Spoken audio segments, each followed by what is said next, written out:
Hello students, welcome to my YouTube channel Professor Ravindra Gaikwad एश coaching classes Vashi.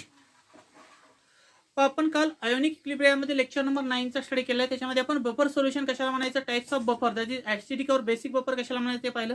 Properties of buffer सोल्युशनचा study केला. त्यानंतर buffer action of acidic buffer पाहिलं. त्यानंतर त्याचे application study केले. पण त्याच्या अगोदर मला सांगावंसं वाटतं की जी ग्रुपमध्ये नवीन असतील त्याने चॅनलला सबस्क्राइब करावे आणि 1 ते 10 तारखेच्या मध्ये आपले ऑफलाईन क्लासेस चालू होण्याची शक्यता आहे. कालच जगताप बागेश्रीने आपले फीस पेड करून ग्रुपमध्ये जॉईन झालेले आहेत. तर ज्या विद्यार्थ्याला ग्रुपमध्ये जॉईन व्हायचे त्यांनी लवकरात लवकर फीस पेड करावी. लिमिटेड ॲडमिशन शिल्लक राहिलेले 5 ते 7 ॲडमिशन शिल्लक राहिलेले आहेत, याची दक्षता घ्यावी. नंतर म्हणणं आहे की सरनी आम्हाला ॲडमिशन दिलेलं नाही, आम्ही एवढी फीस देतो तेवढी फीस देतो, ते चालणार नाही. ऑफलाईनमध्ये तुम्हाला लिमिटेडच ॲडमिशन असतील आणि लिमिटेड फीस असेल पा. त्यासाठी लवकरात लवकर फीस जमा करून तुम्ही ग्रुपमध्ये जॉईन होऊ शकता. पण आजच्या लेक्चरमध्ये आपल्याला बफर सोल्युशनवरचे काय प्रॉब्लेमचा स्टडी करायचा. प्रॉब्लेमचा स्टडी करत असताना आपल्याला काय त्याची फॉर्म्युले सुरुवातीला माहित असणं गरजेचं आहे. आपल्याला फर्स्टली फॉर्म्युला माहित पाहिजे. काय फॉर्म्युला होता, pH is equal to pKa plus log to the base 10 concentration of salt divide by concentration of acid. हा ऍसिडिक बफरचा फॉर्म्युला आपण कॅल्क्युलेट केला होता. त्यानंतर सेकंड फॉर्म्युला होता बेसिक बफर साठी POH is equal to PKB plus log to the base 10 concentration of salt divide by concentration of the base. पहिला formula आपण ऍसिडिक बफर साठी तयार केला होता आणि दुसरा जो फॉर्म्युला होता तो तुमचा बेसिक बफर साठी आपण क्रिएट केलेला होता. त्यानंतर PK is equal to minus log to the base 10 K हा एक फॉर्म्युला आपल्याला पाहिजे माहित. त्यानंतर बेस असेल तर PKB is equal to minus log to the base 10 KB हा देखील फॉर्म्युला आपल्याला माहित असणं गरजेचं आहे. आता याच्यामध्ये PK म्हणजे ऍसिड डिसोसिएशन कॉन्स्टंट असते, तुम्हाला कालच्या लेक्चर मध्ये माहित झालं. PKB म्हणजे बेस डिसोसिएशन कॉन्स्टंट असते, ते देखील आपल्याला माहित झालं. त्यानंतर तुमच्याकडे हा एक फॉर्म्युला माहित पाहिजे, pH is equal to minus log to the base 10 concentration of H plus ions. तर अशा वेगवेगळ्या फॉर्म्युल्याच्या आधारे आपण या टॉपिकचे काही 1 ते 2 प्रकारचे प्रॉब्लेम आहेत ते आज आपण पाहणार आहोत पा. त्यानंतर समजा तुम्हाला असं दिलेलं असेल प्रॉब्लेम मध्ये minus log to the base 10 x into 10 to the power minus y असं जर तुम्हाला ब्रॅकेटमध्ये दिलेलं असेल तर त्यावेळेस याचं सॉल्व करत असताना कसं सॉल्व करणार पा. मायनस इंटू मायनस काय होईल तुमचा प्लस, इथली पॉवर काय आहे y minus log to the base 10 आणि x आहे म्हणजे काय येईल इथं log to the base 10 x. म्हणजे या प्रॉब्लेम मध्ये बफर सोल्युशनच्या प्रॉब्लेमचा अप्रॉक्सिमेटली स्टडी करत असताना व्हॅल्यूचा minus log to the base 10 x into 10 to the power minus y या फॉर्म मध्ये जर तुम्हाला ते इक्वेशन दिलेलं असेल व्हॅल्यू PK किंवा PKB ची, तर त्यावेळेस याला आपण अशी फोल्ड करू शकतो. मायनस इंटू मायनस काय होईल प्लस, मीन्स पॉवर काय आपली y minus log to the base 10 power log to the base 10 of x. तर याप्रमाणे आपण त्या प्रॉब्लेम मध्ये सॉल्व्ह करू शकतो. त्यानंतर तुम्हाला याच्यामध्ये लॉगची पूर्ण माहिती असणं गरजेचं आहे. त्यासाठी तुम्हाला लॉग टेबल बघायची गरज नाही, तर त्या लॉगच्या जे व्हॅल्यू आहे ते माहित असणं गरजेचं आहे. समजा तुमच्याकडे दिलेलं असेल log 1 ची व्हॅल्यू असते 0, हे सर्वांना माहित आहे. त्यानंतर तुम्हाला दिलेलं असेल log 2 ची व्हॅल्यू असते 0.3010. त्यानंतर log 3 ची व्हॅल्यू जर पाहिली तर ती असते 0.477 असते पा. ती असते 0.477. log 4 ची जर व्हॅल्यू पाहिली तर ती असते 0.60. log 5 ची जर आपण व्हॅल्यू पाहिली तर ती असते 0.70. log 6 ची जर व्हॅल्यू पाहिली तर ती असते 0.77. त्यानंतर log 7 ची जर व्हॅल्यू पाहिली तर ती असते 0.85. log 8 ची जर व्हॅल्यू पाहिली, log 8 ची जर व्हॅल्यू आपण पाहिली तर ती किती असते पहा 0.9 असते. log 9 ची व्हॅल्यू जर पाहिली तर ती असते 0.95 आणि log 10 ची जर व्हॅल्यू पाहिली तर ती किती असते 1 असते पहा, लक्षात राहू द्या. म्हणजे log 1 ची व्हॅल्यू किती असते 0 असतो, 1 चा log 0 असतो, 2 चा log किती आहे 0.30 असतो, 3 चा log किती असतो 0.477 असतो, 4 चा log किती असतो 0.60 असतो, 5 चा log किती असतो 0.70 असतो, 6 चा log किती असतो 0.77 असतो, 7 चा log असतो 0.85, 8 चा असतो 0.9 आणि 9 चा log असतो 0.95. तसं log 10 चा किती असतो 1 असतो. समजा तुम्हाला 100 दिलेला असेल लॉग ऑफ 100, लॉग ऑफ 100 असेल तर 0 किती आहे तिथं 2, इथं 0 किती होता 10 मध्ये 1च, म्हणजे लॉग किती आला 10चा 1. आता 100 मध्ये 2 0 आहेत म्हणजे लॉग किती येईल 2. नंतर तुम्हाला लॉग 1000 चा काढायला विचारला, किती शून्य आहे त्याच्यामध्ये 3, म्हणजे याचा लॉग किती आला 3 आला. तर या प्रकारे तुम्हाला लॉग साठी हे कॅल्क्युलेशन जे आहे अप्रॉक्सिमेटली या व्हॅल्यूच्या आधारे आपण एक फर्स्ट टाइपचा प्रॉब्लेम याच्यामध्ये स्टडी करणार आहोत. पा बफर सोल्युशन वरचा प्रॉब्लेम जो आहे तो आपल्याला आज फर्स्टली स्टडी करायचा. काय प्रॉब्लेम दिलेला आहे, कॅल्क्युलेट द पीएच ऑफ,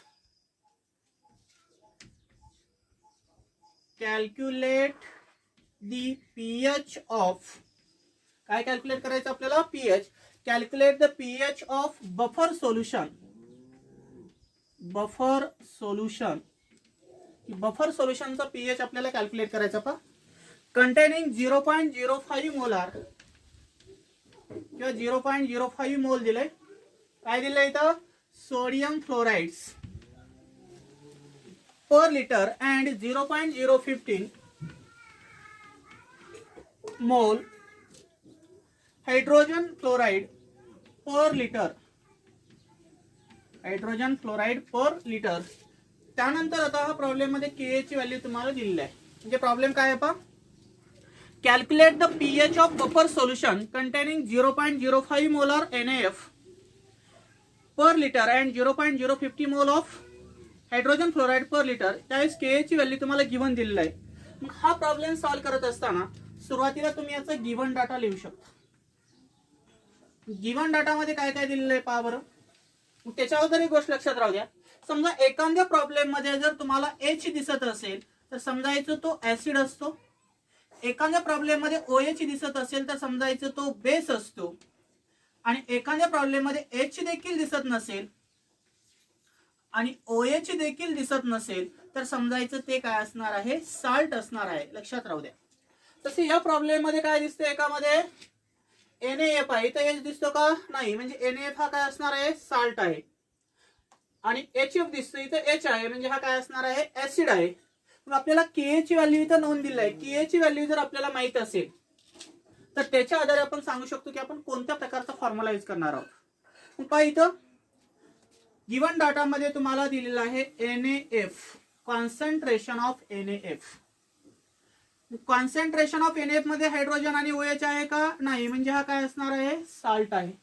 याचं कॉन्सन्ट्रेशन तुम्हाला दिलेलं आहे, किती दिलेलं आहे पहा 0.05 मोल. किती कॉन्सन्ट्रेशन दिलं 0.05 मोल. त्यानंतर तुम्हाला दिलेलं आहे HF, हायड्रोजन फ्लोराइड. इथं हायड्रोजन दिसतं म्हणजे काय असणार आहे ऍसिड असणार आहे. हा आहे तुमचा ऍसिड. किती दिलेला आहे पहा इथं 0.015 मोल. किती दिला 0.015 मोल दिलेला आहे. त्यानंतर आपल्याला प्रॉब्लेम मध्ये के ची व्हॅल्यू दिली 7.2 इंटू, के ची व्हॅल्यू किती दिली पहा 7.2 इंटू 10⁻⁻⁴. दिलेल्या प्रॉब्लेम मध्ये ऍसिड आहे, एक साल्ट आहे, आणि के ची व्हॅल्यू आपल्याला नोन आहे.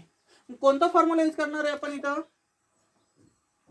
तर कोणता फॉर्म्युला यूज करणार, pH is equal to pK plus log to the base 10 concentration of salt upon acid. दिसते का बघा प्रॉब्लेम बोर्ड वरती. काय लिहितं, pH of the acidic buffer solution by Henderson Hasselbalch equation. मग हेंडरसन-हसेलबच इक्वेशन काय सांगतं, pH is equal to pK plus log to the base 10 concentration of a salt divide by concentration of acid. कारण इथं के दिलेला आहे. आपल्याला इथं के ची व्हॅल्यू माहिती आहे का, पीके ची व्हॅल्यू माहिती आहे का नाही. पीके ची व्हॅल्यू आपल्याला फर्स्टली कॅल्क्युलेट करावं लागेल. Then pK is equal to minus log to the base 10 into K. PK is equal to काय आहे minus log to the base 10 K. मग पीके ची व्हॅल्यू कॅल्क्युलेट करत असताना काय करणार इथं पहा, minus log to the base 10 into किती दिली के ची व्हॅल्यू 7.2 इंटू 10⁻⁻⁴. मग हा पीके सॉल्व करत असताना पहा तुम्हाला इकडे मी एक फॉर्म्युला दिला, minus log to the base 10 x into 10⁻⁻1. त्याला आपण कसं सॉल्व केलं, मायनस इंटू मायनस काय होईल प्लस, इथली पॉवर y म्हणजे किती आहे 4, minus log to the base 10 आणि इथली व्हॅल्यू किती x ची 7.2. मग आता आपल्या समोर ही व्हॅल्यू आहे 4 minus log to the base 10 7.2. मग आता 7.2 आहे म्हणजे समजा आपल्याकडे इथे 7 चा लॉग आहे किती आहे 0.85 आणि 8 चा लॉग आहे 0.9. पण आपल्याकडे इथे किती आहे 7.2 दिलेलं आहे बरोबर. म्हणजे अप्रॉक्सिमेटली जर याची व्हॅल्यू पाहिली तर किती येते 4 मायनस 0.86. म्हणजे 7 ची जर व्हॅल्यू इथे पाहिली तर किती आहे पहा 0.85 आहे. 7.2 चा लॉग काढायचा म्हणजे अप्रॉक्सिमेटली आपण काय कन्सिडर केला 0.86 अप्रॉक्सिमेटली कन्सिडर केलं तर आन्सर येतं पहा बघा कसं येतं. पीके इज इक्वल टू काय येईल मग 4 मायनस 0.86 जर आपण कॅल्क्युलेट केलं तर त्याची व्हॅल्यू अंदाजे किती येईल पहा सांगा. तर त्याची व्हॅल्यू येईल 3.15. किती व्हॅल्यू येते पीके इज इक्वल टू अप्रॉक्सिमेटली जर याचं कॅल्क्युलेशन केलं तर व्हॅल्यू किती आली 3.58. मग आपल्याला आता पीके माहित झाला. आता काय कॅल्क्युलेट करायचं आपल्याला पीएच कॅल्क्युलेट करायचं पहा. मग पीएच कॅल्क्युलेट करायचं असेल तर काय फॉर्म्युला हेंडरसन इक्वेशन नुसार pH is equal to pK plus log to the base 10 concentration of salt upon concentration of acid. याच्यामध्ये व्हॅल्यू टाकून द्या. काय वेळ याच्यामध्ये व्हॅल्यू टाकल्यावर pH is equal to pK ची व्हॅल्यू किती घेतली 3.15 plus log to the base 10 salt ची व्हॅल्यू किती दिली पाहिजे 0.05 आणि ऍसिड ची व्हॅल्यू किती दिली 0.015 दिली 0.015. अशा प्रकारचं जर व्हॅल्यू डेसिमल पॉईंट मध्ये असेल तर त्याला आपल्याला इझिली कन्वर्ट करता येतं आणि त्यावेळेस त्याचं कॅल्क्युलेशन आपल्याला इझिली करता येतं. त्यासाठी काय होईल पाहिजे याच्यामध्ये याचं कन्वर्जन करत असताना इथे दाखवतो मी सुरुवातीला 0.5 आहे याला आपल्याला 50 मध्ये कन्वर्ट करायचे. एक डेसिमल या साईडला सरला एक डेसिमल या साईडला एक डेसिमल या साईडला म्हणजे काय येईल 50.0 into 10 to the power -3 divide by इकडे काय दिलेलं आहे 0.015. हा पॉईंट इकडे गेला हा इकडे गेला हा इकडे गेला म्हणजे राईट हँड साईडला 3 वेळेस आपण पॉईंट मूव्ह केला म्हणजे काय येईल 15.0 into 10 to the power -3. 10 to the power -3 10 to the power -3 काय होईल कॅन्सल होईल बरोबर. शिल्लक काय राहिला 50/15. मग याचं जर आपण 5/10 केलं तर किती येईल 5/10 50 5×3 15 म्हणजे किती आलं 10/3 3×3 9 म्हणजे साधारण उत्तर किती येतं तुमचं 3.3.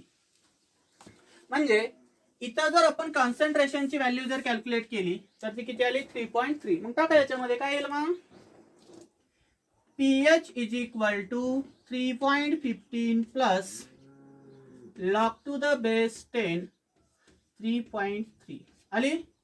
मग आता इथं 3.3 चा लॉग घ्यायचा आहे. मग आता इथं आपल्याला 3 चा लॉग माहिती आहे किती आहे 0.477 आहे. मग आपल्याला कशाचा काढायचा 3.3 चा काढायचा आहे. 3.3 चा लॉग जर कॅल्क्युलेट करायचा असेल तर त्याच्यामध्ये तुम्हाला काय करावं लागेल रे अप्रॉक्सिमेटली जर त्याचा आपण लॉग जर पाहिला तर किती येईल पहा 3.15 प्लस इथं जर अप्रॉक्सिमेटली जर पाहिला तर तो लॉग येतो 0.52. किती लॉग येतो अप्रॉक्सिमेटली 0.52. मग याची बेरीज करून घ्या किती येईल 3 50 आणि 10 60 60 आणि 5 65 आणि 2 67 म्हणजे 3.67. म्हणजे पीएच चं आन्सर किती आलं तुमचं 3.67. आलं लक्षात. तर अशा तऱ्हेने तुम्हाला पीकेबी विचारलं तर पीकेबीचं घेऊ शकता. पण याच फॉर्म्युल्यामध्ये समजा तुम्हाला इथं पीएच विचारला पण तुम्हाला पीओएच माहित असेल आणि त्या पीओएच वरून जर तुम्हाला पीएच काढायचं असेल तर कसं कॅल्क्युलेट करणार पहा.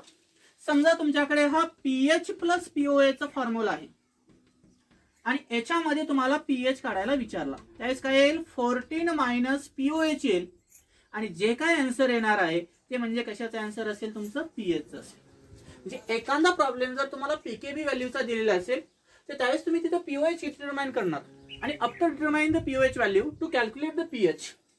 पीओएच नंतर जर आपल्याला पीएच कॅल्क्युलेट करायचं असेल तर काय फॉर्म्युला यूज करणार pH plus pOH is equal to 14 that is pH is equal to 14 minus pOH. ते जे काय आन्सर येणार आहे ते म्हणजे काय असेल तुमचं बेसिक बफर सोल्युशनचा पीएच असेल. काल थेरॉटिकल सांगायचं राहिलं पहा जे बेसिक बफर सोल्युशन आहे त्याचा पीएच कॅल्क्युलेट करण्यासाठी हा फॉर्म्युला तुम्ही यूज करू शकता. म्हणजे काय असेल तुमचं बेसिक बफर सोल्युशन साठी हा फॉर्म्युला तुम्ही काय करता यूज करता. काय लक्षात स्क्रीनशॉट काढून घ्या.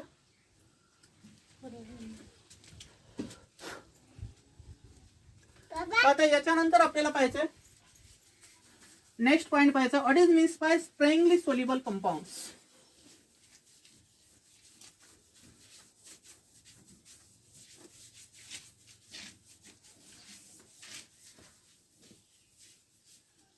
याच्यानंतरचा पॉइंट आहे what is means by sparingly soluble compounds. What is means by sparingly soluble compounds.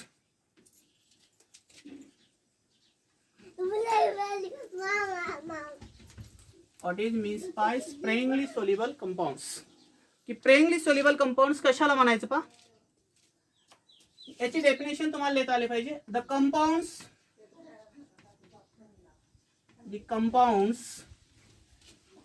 which are only slightly soluble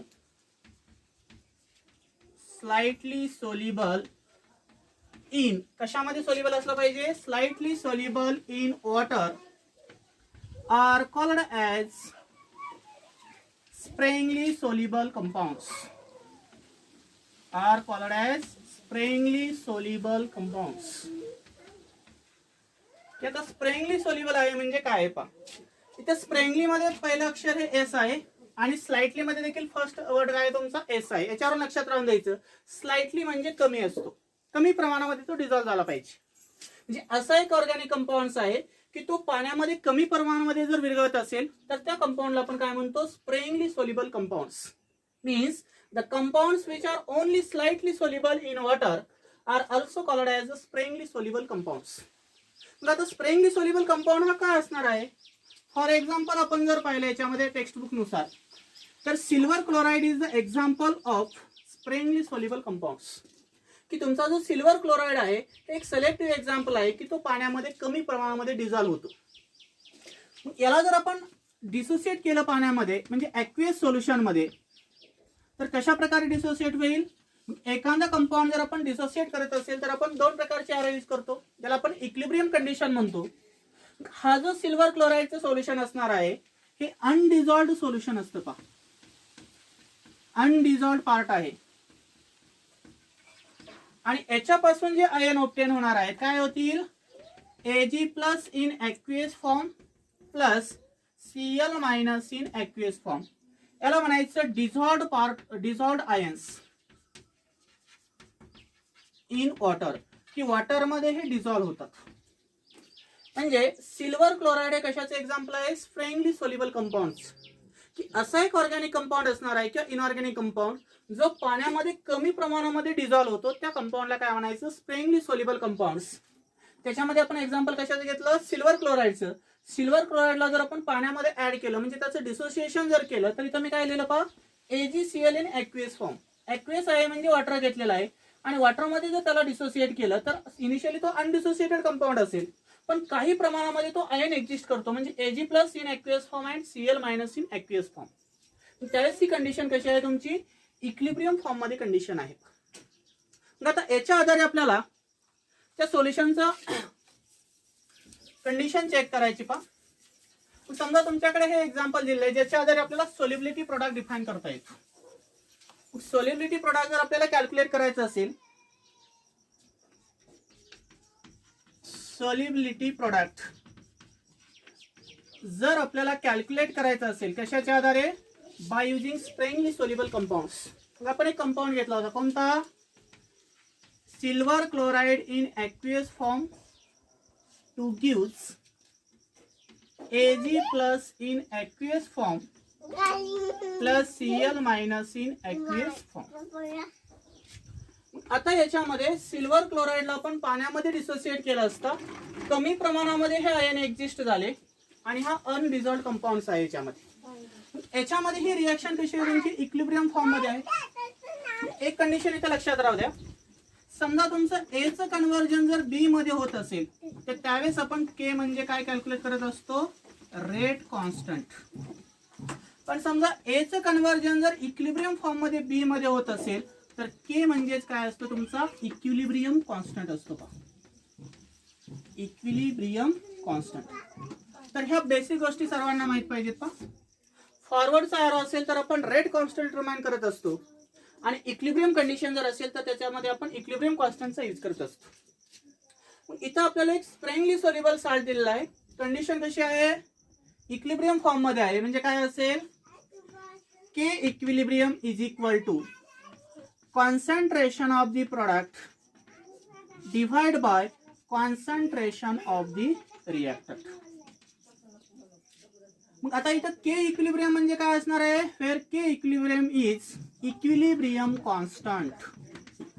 K equilibrium म्हणजे काय आहे तुमचा इक्विलिब्रियम कॉन्स्टंट आहे पा. हा इक्वेशन 1 असेल.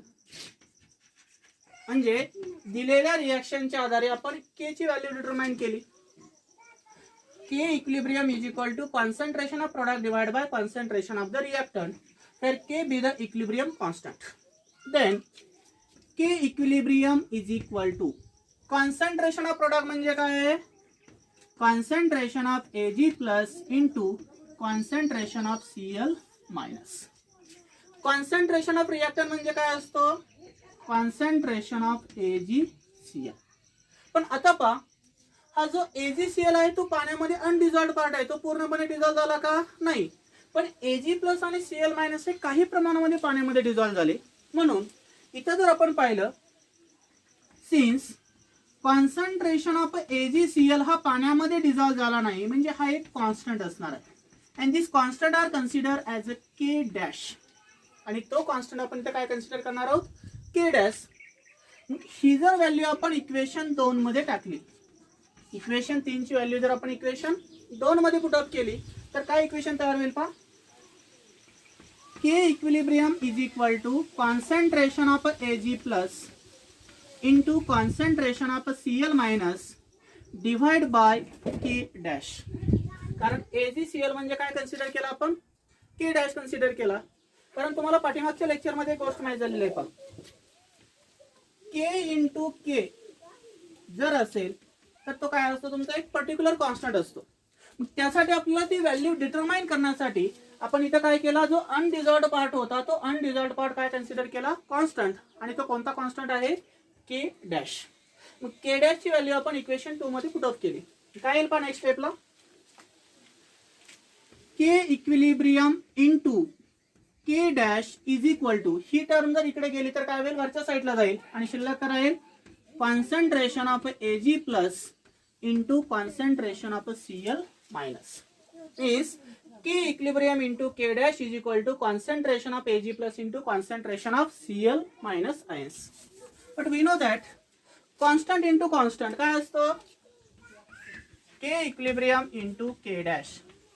कॉन्स्टंट इंटू कॉन्स्टंट काय असतो, कॉन्स्टंटच असतो पण एक नवीन कॉन्स्टंट असतो आणि तो कॉन्स्टंट आहे KSP. म्हणजे constant into constant is equal to new constant generate होत असतो. But K equilibrium into K dash is equal to KSP. पण आता इथं KSP म्हणजे काय असेल कोण सांगतोय, तर KSP म्हणजे काय असणार आहे, सोल्युबिलिटी प्रोडक्ट्स. काय म्हणायचं याला, सोल्युबिलिटी प्रोडक्ट्स. KSP म्हणजे काय आहे तुमचा सोल्युबिलिटी प्रोडक्ट आहे. Therefore KSP is equal to, ही इक्वेशन 4 ची व्हॅल्यू जर इक्वेशन या इक्वेशन मध्ये जर टाकली, समजा हे 4 असेल आणि हे 5 असेल, इक्वेशन 5 ची व्हॅल्यू जर 4 मध्ये टाकली तर काय येईल, K equilibrium into K dash म्हणजे काय आहे KSP आहे. म्हणजे काय राहिला KSP is equal to concentration of Ag plus into concentration of Cl minus. Equation number 6. This is the final equation of solubility products. आलं लक्षात. काय केलं मी, एक सिल्वर क्लोराइड घेतला जो पाण्यामध्ये कमी प्रमाणामध्ये डिझॉल्व्ह होतो, त्याचा इक्विलिब्रियम कॉन्स्टंट कन्सिडर केला कारण एक डिझॉल्व्ड पार्ट आहे आणि एक अनडिझॉल्व्ड पार्ट आहे. म्हणजे ती कंडिशन कशी आहे, इक्विलिब्रियम फॉर्म मध्ये आहे. के इक्विलिब्रियमचा रेशो काय येतो, concentration of product divide by concentration of reactant. K equilibrium म्हणजे इक्विलिब्रियम कॉन्स्टंट आहे. ह्या रिएक्शनच्या आधारे कॉन्सन्ट्रेशन ऑफ प्रोडक्ट आणि कॉन्सन्ट्रेशन ऑफ रिएक्टंटची व्हॅल्यू टाकून दिली, पण अनडिझॉल्व्ड पार्ट इथं कॉन्सन्ट्रेशन ऑफ AgCl आहे तो आपण कॉन्स्टंट कन्सिडर केला, आणि कॉन्स्टंट म्हणजेच काय आहे तुमचा K डॅश आहे.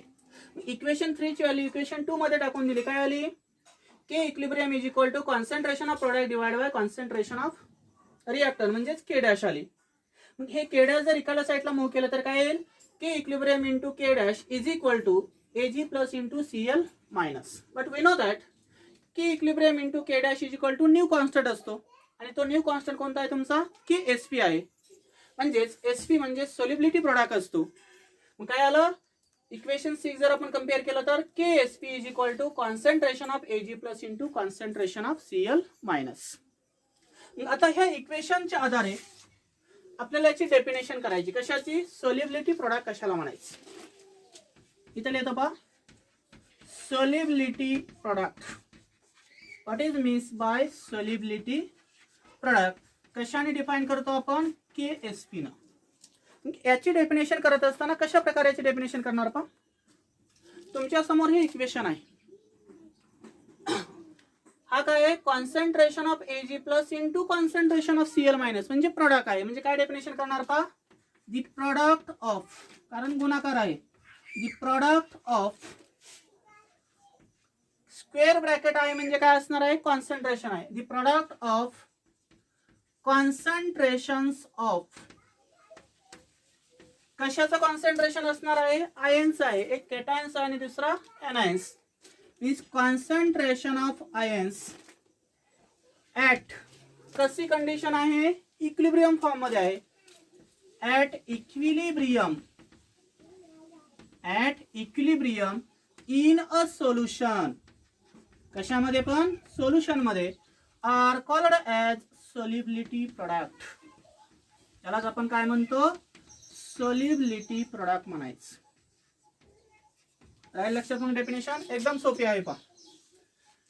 इक्वेशन नंबर 6 च्या आधारे तुम्हाला करता येते. The product of concentration of ions at equilibrium in a solution are called as a solubility products. की त्यालाच आपण जनरली काय म्हणत असतो सोल्युबिलिटी प्रोडक्ट. स्क्रीनशॉट काढून घ्या.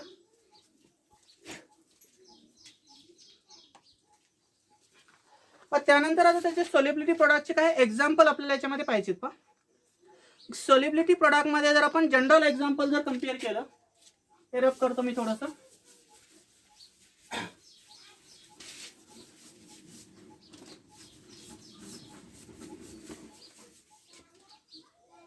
समजा तुमच्याकडे एक जनरल एक्झाम्पल दिलेला आहे Ax अँड By. हे एक जनरल एक्झाम्पल आहे, त्याला आपल्याला इक्विलिब्रियम फॉर्म मध्ये लिहायचं. कसं लिहिणार x ऑफ A इथं Ax आणि By एक एक्झाम्पल आहे. आता याची पॉवर जर पाहिलं तर A हा किती टाइम्स आहे x टाइम्स आहे, म्हणजे x इंटू कशाला आहे A ला, प्लस B हा किती टाइम्स आहे इथं y टाइम्स म्हणजे काय येईल y इंटू B. पण इथं लिहित असताना पहा x into A plus y into B म्हणजे काय केलं मी याची जी बेसिमल होता बेस पॉइंट तो काय आहे x, म्हणजे x इंटू y, याचा बेस काय आहे y म्हणजे y इंटू B. मग आता याचा आपल्याला जर चार्जेस लिहायचे असेल तर चार्जेस असे लिहायचे क्रॉस मध्ये असतील पहा. हा इकडे चार्ज होईल आणि हा इकडे जाईल. A चा चार्ज लिहित असताना B चा बेस काय आहे तुमचा y, म्हणजे इथे काय येईल कलर मध्ये लिहितो पहा. इथे काय येईल तुमचा y प्लस, कारण B चा बेस काय आहे y. आता B चा चार्ज लिहायचा आपल्याला, म्हणजे A चा बेस काय असणार आहे x. एक प्लस असेल तर दुसरा काय असतो मायनस. आलं लक्षात. Ax into By is equilibrium. ह्याची पॉवर काय आहे x आहे, म्हणजे x into A plus y into B. आणि इथं चार्ज लिहित असताना क्रॉस लिहायचा, हा इकडे लिहायचा आणि हा इकडे दाखवायचा. म्हणजे काय येईल X A raise to Y plus and Y B raise to X minus.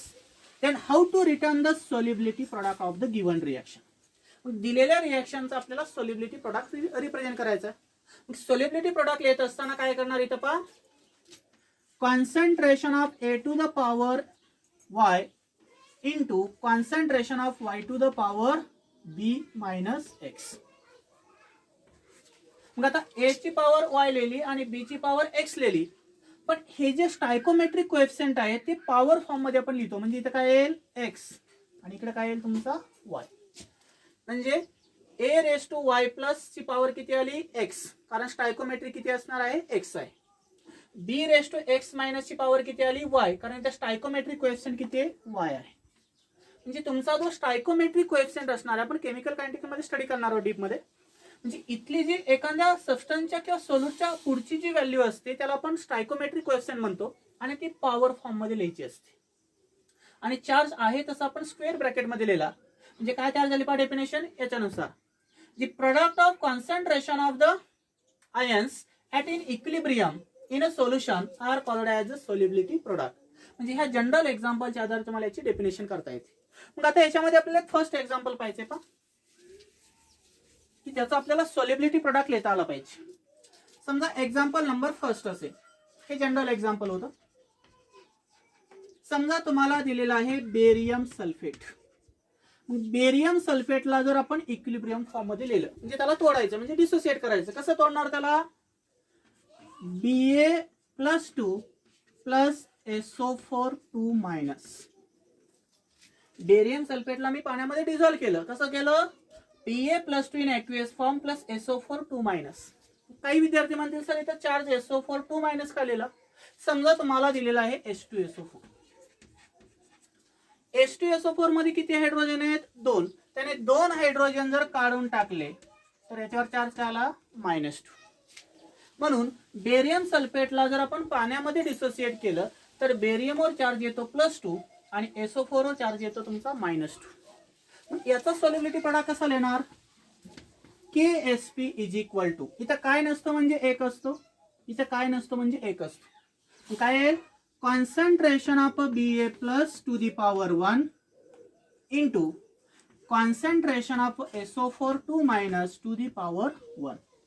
This is the solubility product of barium sulfate. तर असं बऱ्याच वेळेस एक मार्काला MCQ ला विचारतात पहा, how to return the solubility product of barium sulphate. मग काय येईल, इथं काय नाही म्हणजे स्टायकोमेट्रिक कोएफिशियंट काय आहे तुमचा एक्स आणि हा वाय आहे, एक्स आणि वाय. म्हणजे पॉवर काय घेतली 1, याची पॉवर काय घेतली 1.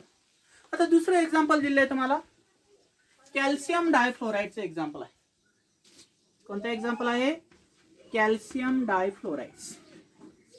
आपण कॅल्शियम डायफ्लोराइडला जर डिसोसिएट केलं तर काय होईल पहा, calcium +2 in aqueous state and 2 equivalent of fluoride in -1 state. Calcium फ्लोराइडला डिसोसिएट केलं असतं, कॅल्शियमवर ऑक्सिडेशन स्टेट आली +2, कारण क्रॉस मल्टिप्लिकेशन असतं. इकडे किती फ्लोरीन आहेत 2, म्हणजे चार्ज काय आला +2. इकडे कॅल्शियम किती आहे 1, म्हणजे चार्ज काय आला -1. पण किती फ्लोरीन अवेलेबल आहे 2, म्हणजे वायची व्हॅल्यू इथं काय आली 2 आणि इथं काय नसतं म्हणजे एक्सची व्हॅल्यू काय असणार आहे 1 असते. आलं लक्षात. आता याचा सोल्युबिलिटी प्रोडक्ट लिहायचा, KSP is equal to concentration of calcium +2. इथं काय नाही म्हणजे एक्सची पॉवर काय असणार आहे 1 असेल, बरोबर. नंतर कॉन्सन्ट्रेशन ऑफ फ्लोरन मायनस आयन्स. इथं काय नाही म्हणजे किती आहे, वायची पॉवर 2 आहे. म्हणजे काय आलं answer, solubility product of CaF2 is equal to Ca+2 power 1 F minus to the power 2. तर याप्रमाणे आपण इथं प्रॉब्लेम सॉल्व्ह केले. त्यानंतर एक शेवटचं एक्झाम्पल दाखवतो का, चला तुम्ही कसं लिहू शकता. Bi2SO3 असेल. काय एक्झाम्पल दिलंय तुम्हाला, Bi2SO3 दिलेलं आहे. आता याला डिसोसिएट करायचं. पहिला मेटल आहे तुमच्याकडे बिस्मथ आणि दुसरा मेटल आहे सल्फर. क्रॉस मल्टिप्लिकेशन करायचं. इकडे जर पाहिलं तर सल्फर किती आहे 3, म्हणजे बिस्मथवर चार्ज किती येईल +3. इकडे बिस्मथ मेटल किती आहेत 2, म्हणजे सल्फरवर चार्ज काय येईल -2. इथं सल्फर किती होते 3 आणि इथं बिस्मथ किती आहे तुमचे 2 आहेत, बरोबर. आता याचं आपल्याला स्पेसिफिक प्रोडक्ट रिप्रेझेंट करायचं. कसं करणार, KSP is equal to concentration of Bi+3 to the power 2 and concentration of S2 minus to the power 3. लक्षात कसं लिहायचं ते. तर हे झाले तुमचे 2 ते 3 प्रकारचे एक्झाम्पल कशाचे, सोल्युबिलिटी प्रोडक्टचे. सगळ्यात महत्वाचे म्हणजे तुम्हाला हे जनरल एक्झाम्पल लक्षात आलं पाहिजे. जे स्टायकोमेट्रिक कोएफिशियंट आहे ते डोक्यावरती लिहायचे, त्याला आपण पॉवर म्हणतो. आणि क्रॉस मल्टिप्लिकेशन करून आपण त्या एलिमेंटचा चार्ज लिहू शकतो. आणि मेटलवर ऑलवेज पॉझिटिव्ह चार्ज असतो कारण तो इलेक्ट्रॉन डोनर असतो, आणि नॉन मेटलवर ऑलवेज निगेटिव्ह चार्ज असतो कारण तो इलेक्ट्रॉन ऍक्सेप्टर असतो. त्यासाठी मेटल असेल तर प्लस चार्ज येईल आणि नॉन मेटल असेल तर कोणता चार्ज असतो? मायनस. तर आज आपण इथं थांबू. याचा स्क्रीनशॉट काढून घ्या. थँक्यू.